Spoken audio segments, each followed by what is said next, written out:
1919 থেকে 2003-এ। আমরা সুভাষ মুখোপাধ্যায়কে কি কবি বলা হয়? পদাতিক কবি। তার প্রথম কাব্যগ্রন্থ 1940 খ্রিস্টাব্দে বেরিয়েছিল, পদাতিক কবি। তো আগেও বোধহয় কোনো এক সময় আপনাদের বলেছিলাম, পদাতিক নামে সুভাষ মুখোপাধ্যায়ের উপরে একটা সরকারি উদ্যোগে একটা শর্ট ফিল্ম বানানো হয়েছিল, সেটা দেখবেন, ভালো, আমি অনেকদিন আগে দেখেছিলাম। তো সেখানে তিনি বারবার হাঁটছেন। তো ওই পায়ে পায়ে এগিয়ে যাওয়া, মানে এগিয়ে যেতে হবে, মানে থামা নয়। যেমন আমরা বলি চরই বেতি, বা রবীন্দ্রনাথের সেই বলাকা কাব্যের যে আমরা গতিবাদের কথা বলি, কিছু তো করতে হবে, বসে থেকে তো কিছু হবে না। তো সুভাষ মুখোপাধ্যায়ের কবিতারও মূল বিষয় তাই। আর কি না, আর হচ্ছে তিনি মার্কসিজমে বিশ্বাস করতেন। মার্কসিজম পার্টির সঙ্গে বা কমিউনিস্ট পার্টির সঙ্গে বা সিপিআই বা সিপিআইএম এর সঙ্গে পরবর্তীকালে একটু বিচ্ছেদ হয়েছিল, কিন্তু মার্কসিজম চিন্তা ভাবনা থেকে তার বিচ্ছেদ হয়নি। তো মার্কসিজম চিন্তা ভাবনার বিশেষত্বটা কি? বিশেষত্ব হচ্ছে আমরা যখন আমাদের বাংলা সাহিত্যের প্রথম নিদর্শন চর্যাপদ পড়ি, সেখানেও দেখবেন যে ওই যে মুক্তির কথা বলা হয়, ওখানে ব্যক্তিগত মুক্তির কথা কামনা করা হয় না, কারণ হচ্ছে সামাজিক বা গোষ্ঠীর। তো সমাজে সবার উন্নতি, সবার প্রতি করুণা বোধ, তারপরেই নির্বাণ লাভ সম্ভব। আবার বৈষ্ণব পদাবলিতেও দেখবেন যে বিদ্যাপতির যে প্রার্থনা বিষয়ক পদ, সেটা বলা হয় যে বৈষ্ণব দর্শনের বিরোধিতা আছে, কারণ ওখানে ব্যক্তিগত মুক্তি কামনা করা হয়েছে। দেই তুলসী তিল এ দেহ সমর্পিল, দয়া বিনু ছড়বি ময় ময় আমি, কিন্তু সেখানে হচ্ছে ব্যক্তিগত। তো সুভাষ মুখোপাধ্যায় বা তার যে কমিউনিস্ট চিন্তা ভাবনা, সেটা হচ্ছে গোষ্ঠী চিন্তা ভাবনা, গোষ্ঠীর উন্নতি, সামাজিক উন্নতি। সেই সমাজ কোনটা? নাম কমিউনিস্টরা বলে সেটা সর্বহারা শ্রেণী, বা যদি আমরা স্ট্রাকচারে তাদের বলি, সেটা হচ্ছে বলা হয় বেস বা ভিত্তি, আর উপরে যারা আমাদেরকে পরিচালনা করে তাদেরকে বলা হয় সুপার স্ট্রাকচার বা উপরিকাঠামো। তো এই সামগ্রিকভাবে সর্বহারা শ্রেণীর যে মুক্তি, মানে শ্রমিক শ্রেণীর আন্দোলন, তার সঙ্গে সুভাষ মুখোপাধ্যায় জড়িত ছিলেন।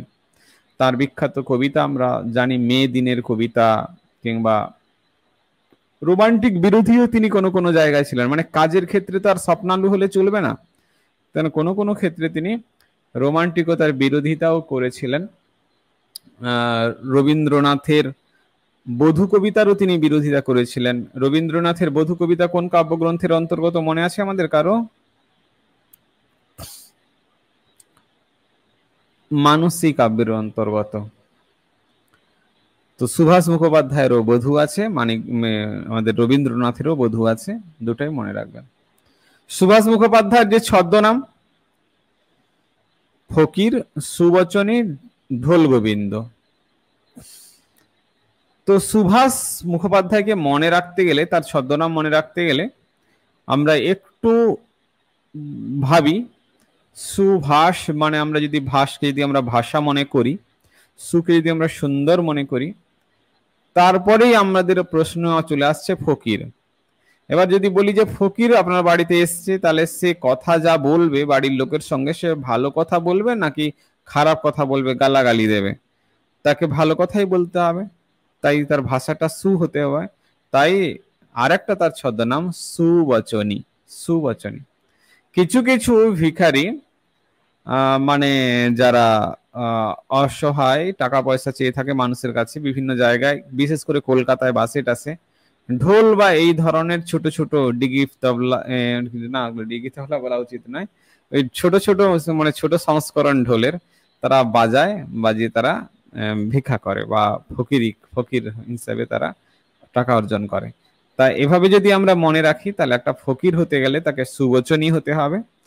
আর বাদ্যযন্ত্র যদি থাকে ঢোল, আর তারা দেখবেন যে সবসময় ওই গোবিন্দের নাম নেবে, জয় গোবিন্দ, বা যে কোনো ধর্মীয়, বিশেষ করে যারা ভিখারি হয় তারা ভিক্ষা চাওয়ার সময় কোনো না কোনো ধর্মের কথা তারা বলে, মুসলিমদের, হিন্দুদের। তো যাই হোক, আমাদের এভাবে আমরা তার যে ছদ্মনামগুলো আমাদের একটু ভুলতে আপাতত একটু দেরি হবে, এভাবেই আমরা মনে রাখার চেষ্টা করছি। তার কাব্যগ্রন্থগুলো পরীক্ষায় পড়ে যাবে। কাব্যগ্রন্থ অনেক আমরা তো জানি, কিন্তু আমাদের হচ্ছে গিয়ে ম্যাক্সিমামটাই আমাদের জেনে রাখতে হবে। তো আমরা ম্যাক্সিমাম এখানে তুলে ধরেছি। তো পদাতিক কাব্যগ্রন্থ তার প্রথম কাব্যগ্রন্থ, বিখ্যাত কাব্যগ্রন্থ পদাতিক এক্সপ্রেস আছে। তো সেটা কিন্তু এই আমাদের সুভাষ মুখোপাধ্যায়ের প্রথম কাব্যগ্রন্থ পদাতিক নাম নিয়েই ওইটা বানানো হয়েছে, মানে ওর নামকরণটা করা হয়েছিল। তারপর কলকাতায় একটা মেট্রো স্টেশন আছে কবি সুভাষ বলে, কবি সুভাষ বলে। আপনারা নিশ্চয়ই অন্তত যারা কলকাতায় থাকেন বা যাতায়াত করেছেন জানেন। তো সেই যে মেট্রো, ওটা অ্যাকচুয়ালি নাম আগে আলাদা ছিল, তো সে নাম পাল্টে কবি সুভাষের নামে নামকরণ। মানে মানুষটার সামাজিক জীবনে একটা অবদান তো ছিল, এটুকু তো আমরা বুঝতে পারছি। পদাতিকের 23টা কবিতা ছিল। তার প্রথম কবিতা হচ্ছে মে দিনের কবিতা। আমরা মে দিবস, শ্রমিক দিবস সঙ্গে জড়িত, শ্রমিক আন্দোলনের সঙ্গে জড়িত ছিলেন।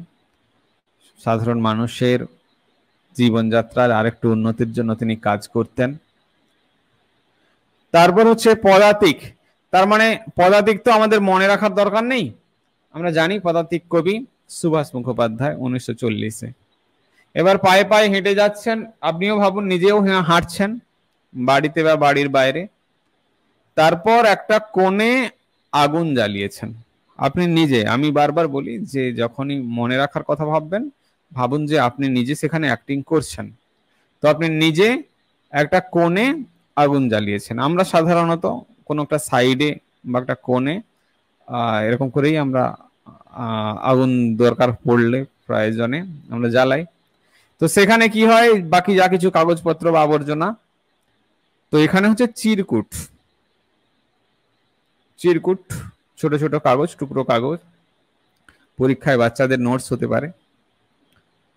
তো সে চিরকুটে আগুন লাগিয়েছেন, অগ্নিকোণে চিরকুটে আগুন লাগিয়েছেন। আগুন জ্বলছে, আপনি দেখছেন যে পাশে বাগানে ফুল ফুটছে। আপনি বললেন ভালো, ফুলটা ফুটুক, দেখতে সুন্দর লাগবে, আমি একটু ঘুরে আসি বলে আপনি চলে যাচ্ছেন। যত দূরে যাই, আপনাকে একটু দূরে যেতে হবে, কিছু একটা দরকার আছে, কি দরকার আছে আস্তে আস্তে জানতে পারবেন। আপনি যাচ্ছেন, যেতে যেতে রাস্তা আরেকজনের সঙ্গে দেখা হলো। সে বলছে কোথায় পালিয়ে যাচ্ছ, কাল মধুমাস যে। কাল মধুমাস, কাল শব্দটা নিষেধ অর্থেও ব্যবহার হয়, কাল অর্থেও ব্যবহার হয়, সময় অর্থেও ব্যবহার হয়। যাই হোক, এখানে হচ্ছে কাল মধুমাস, স্মরণ করে দিচ্ছে যাবে না কোথাও, বাড়ি ফিরে আসো। তো সে ডাক দিচ্ছে কাল মধুমাস, এই ভাই কি খবর, তুমি পালিয়ে যাচ্ছ যে? তুমি বললে ছেলে গেছে বনে, ছেলে বনে গেছে, একটু পা চালিয়ে ভাই যাচ্ছি, তাকে আনার চেষ্টা করব। কাল মধুমাস বা কাল, ভেবে নাও যে এটা একটা অনুষ্ঠান, বাড়ি ফিরতে হবে। তো তোমাকে বলছে একটু পা চালিয়ে ভাই, তাড়াতাড়ি যেও, তাড়াতাড়ি ফিরো, দিনের বেলায় যেন অন্ধকার না হয়। তুমি বললে জল সইতে, মানে জল, বৃষ্টিপাত হবে বর্ষাকাল, যদি সহ্য করতে পারি, জল সইতে পারি তাহলে আসবো। তো যাই হোক, এখন কথা বাড়িয়ে লাভ নেই, বেশি সময় নেই হাতে। রোদ উঠেছে, চলে যাই। এখন আপাতত রোদ তো উঠেছে, যে কোনো সময় বৃষ্টি হতে পারে, তো এখন চলে যায়। যাচ্ছি, তুমি ভাবো তুমিও যাচ্ছ, গ্রামের কোনো এক পথ ধরে যাচ্ছ, সামনে জঙ্গল, হঠাৎ বেশ কিছু ছেলে মেয়ে হইচই হইচই করছে, চই চই চই চই বলে, হইচই নয়, চই চই বলে গ্রামের দিকে ওই হাঁস ডাকে, হাঁসকে ঘরে ফেরার জন্য চই চই বলে ডাক দেয়। তো এখানে চই চই বলে ডাকছে। তারপর খবর এলো যে তাড়াতাড়ি পালিয়ে যা, চই আসুক মানে হচ্ছে হাঁস আসুক না আসুক। বাঘ ডেকেছিল, খবর পাওয়া গেছে বাঘ ডেকেছিল, সেই যে সামনে জঙ্গল আছে সেখানে বাঘ ডেকেছিল, তার মানে তাড়াতাড়ি তোমাকে পালাতে হবে। তুমি কি করলে? যাবে কিসে করে যাবে? আগেকার দিনে জলপথের যোগাযোগ ব্যবস্থা ভালো ছিল। যারে কাগজের নৌকা, আমরা নৌকার সাহায্য নিলাম। তারপর হচ্ছে ধর্মের কল, ধর্মের নাম নিয়ে বেরিয়ে পড়লাম, যাচ্ছি। একবার বিদায় দে মা, মানে একবার যদি যেতে পারি তাহলে বেঁচে যাব, না হলে আমি তো জানতাম না যে বাঘ ডেকেছিল, তাহলে আসতাম না। আপাতত এখন পালাই। ছড়ানো ঘুঁটি, মানে ভাবো যে ঘুঁটি মানে হচ্ছে ষড়যন্ত্র, যেমন ছড়িয়ে ছিটিয়ে ষড়যন্ত্র, ষড়যন্ত্র চলছে চারিদিকে, চারিদিকে ছড়ানো ঘুঁটি, তাড়াতাড়ি পালায়। কিছু কাব্যগ্রন্থ আছে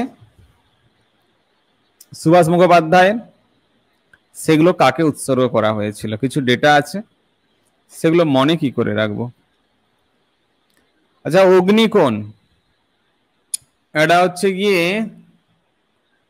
উৎসর্গ করা হয়েছিল সিঙ্গাপুরে তিনজন শহীদ, মানে ব্রিটিশরা তাদের ফাঁসি দিয়েছিল তিনজনকে সিঙ্গাপুরে। তো তারা ফাঁসি কাঠেই তারা গান গাইতে গাইতে প্রাণ দিয়েছিল।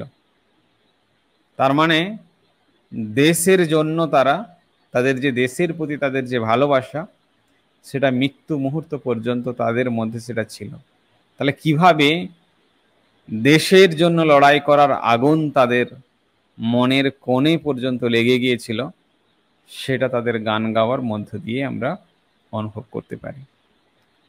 তো সাধারণত এত বড় যেহেতু অপশান আছে পরীক্ষায় দেবে না, তো আমরা মনে রাখলাম, হয়তো শর্টকাট করে কিছু একটা দিয়ে দিতে পারে শহীদদের উদ্দেশ্যে। যত দূরেই যাই, এবার ধরো তুমি তোমার বাড়ির লোক থেকে, প্রিয়জন থেকে, পরিজন থেকে যত দূরে যাবেন ততই আপনার মনে শোক তৈরি হবে, দুঃখ তৈরি হবে। যদিও এখানে নাম হচ্ছে অশোক। যত দূরে যাই, এই কাব্যগ্রন্থটি উৎসর্গ করা হয়েছে অশোক। অশোক, কত শোক। যদি আমরা অশোককে মানে শোকহীন হয়, আমরা আমাদের স্বার্থে মনে রাখছি একটু অন্যরকম ভাবে। অশোক ঘোষ। কাল মধুমাস, কালকে যদি আমরা কালো মনে করি তাহলে আছে এখানে রাজকৃষ্ণ, রাজা কালো, কৃষ্ণর গায়ের রং কালো। তো কাল মধুমাস হচ্ছে রাজকৃষ্ণ মৈত্র, রাজা কৃষ্ণ রাজা কালো, এইটুকু মনে রাখলেই, বা রাজা কৃষ্ণের মৈত্র, রাজা কৃষ্ণের মৈত্র, কালোর মৈত্র, মানে কালোকে সে ভালোবাসে। ছেলে গেছে বনে, বাংলাদেশের মুক্তিযুদ্ধ, বাংলাদেশের মুক্তিযুদ্ধ উৎসর্গীকৃত গ্রাম বাংলাভাষী ও ভারতের সৈনিকদের উদ্দেশ্যে। মানে বাংলাদেশের মুক্তিযুদ্ধে বাংলাদেশের উপর যখন পূর্ব পাকিস্তানদের অত্যাচার চলছিল, তখন সেই বাংলাদেশ এর বাঙালিকে উদ্ধারের জন্য ভারত থেকে সৈন্য পাঠানো হয়েছিল। এবার সেখানে যেমন পশ্চিম পাকিস্তানের কিছু মানুষ যেমন মরবে, আমাদের এখানকারও কিছু মানুষ মরবে, কিন্তু তাদের জন্য বাড়ির ছেলেরা সেখানে গিয়েছিল। বনে যেমন সিংহ থাকে, তো এই যুদ্ধতেও তেমনি সিংহ থাকে, তাদের আঘাত করে। তো এরকম ছেলে গেছে বনে, বন বলতে এখানে বাংলাদেশের যুদ্ধের যুদ্ধকে বলা হচ্ছে, বাংলাদেশের মুক্তিযুদ্ধকে। সেখানে যে সমস্ত বাংলা ভাষী কিংবা ভারতের অন্যান্য ভাষায় তারা হয়তো কথা বলে, যে সমস্ত সৈনিক মারা গিয়েছিলেন তাদের উৎসর্গ করা হয়েছিল। বাঘ ডেকেছিল, ঠিক আছে, ভয় পেয়ে লাভ নেই, মনের মধ্যে সন্তুষ্টি রাখো, বিশ্বাস রাখো, সন্তোষ রাখো। তো সন্তোষ কুমার ঘোষ, কুমারকে সন্তোষ দাও। বা সন্তুষ্টি জানাও, ওটা একটু বোঝাও, শান্ত করো। বাঘ ডেকেছিল, ঠিক আছে। ধর্মের কল, ধর্মের কল বাতাসে নড়ে মানে হচ্ছে তুমি মিথ্যাকে গোপনে রাখতে পারবে না, একদিন না একদিন সত্য প্রকাশ হবেই। তার মানে কে প্রকাশ করবে? যে সুবীর, যে ভালো বীর, সেই ঠিক সত্যকে বের করেই ছাড়বে। রায় দিয়েছে সে সুবীর রায় চৌধুরী, ধর্মের কল।